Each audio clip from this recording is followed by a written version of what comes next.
الحمد لله الذي أنعم علينا بنعم عظيمة وآلاء كريمة. الحمد لله الذي أنعم علينا بنعمة القرآن وبنعمة الصيام وبنعمة الإسلام، فاللهم لك الحمد على هذه النعم العظيمة.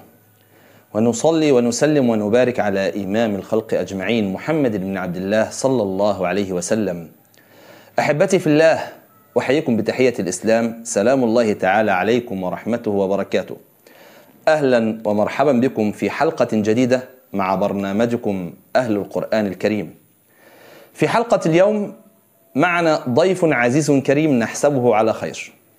معنا شيخ من سلالة أسرة كلها قرآنية، فهو قارئ ووالده قارئ وجده قارئ، الأسرة كلها حتى أخواته يحفظن القرآن الكريم عن ظهر قلب.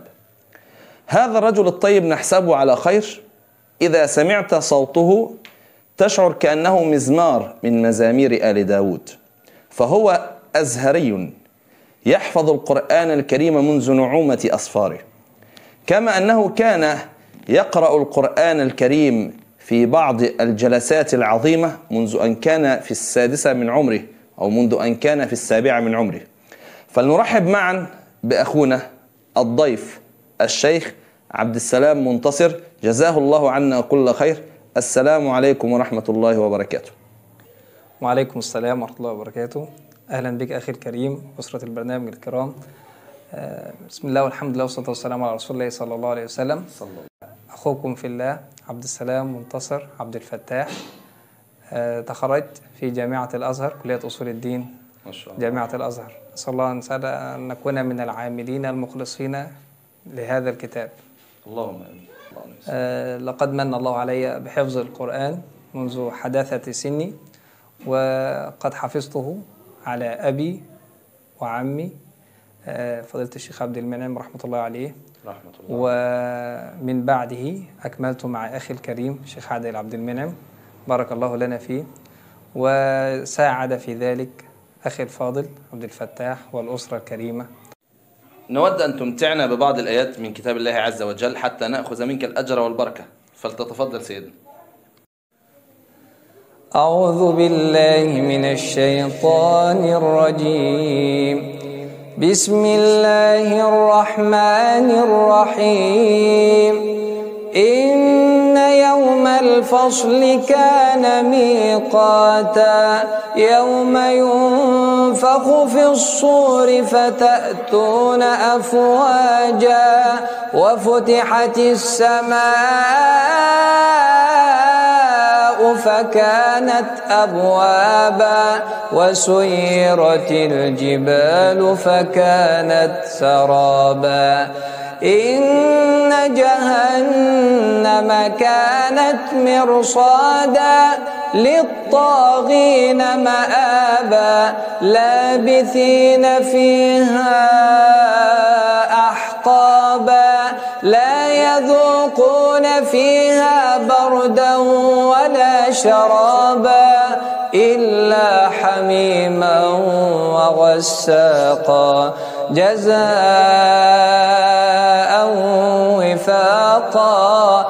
إنهم كانوا لا يرجون حسابا، وكذبوا بآياتنا كذابا، وكل شيء أحصيناه كتابا، فذوقوا فلن نزيدكم إلا عذابا.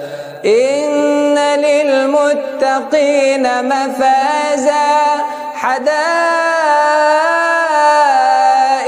وأعنابا، وكواعب أترابا، وكأسا دهاقا، لا يسمعون فيها لغوا ولا كذابا، جزاء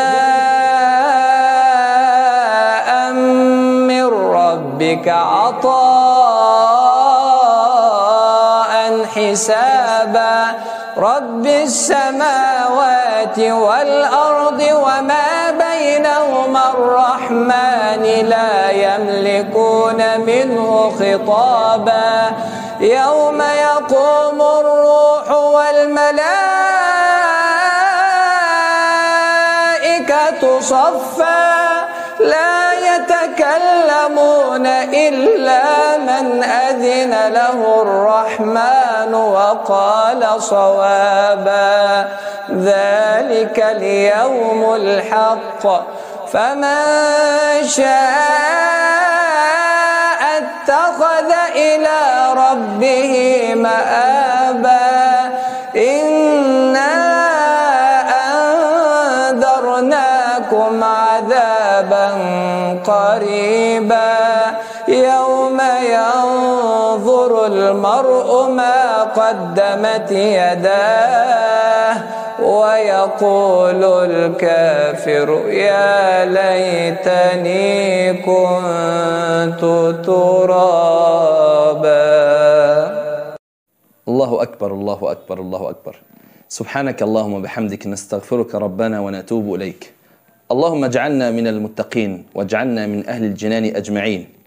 أحبتي في الله، حلقة عظيمة لما فيها وما لها، حلقة عظيمة بضيفها الكريم وبتلاوته الرائعة، حلقة عظيمة بآياته التي أسمعنا وأمتعنا إياها من سورة النبأ من أواخرها.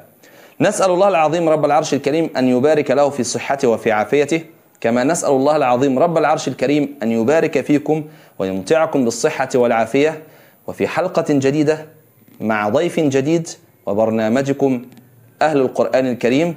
والسلام في الختام، سلام الله تعالى عليكم ورحمته وبركاته.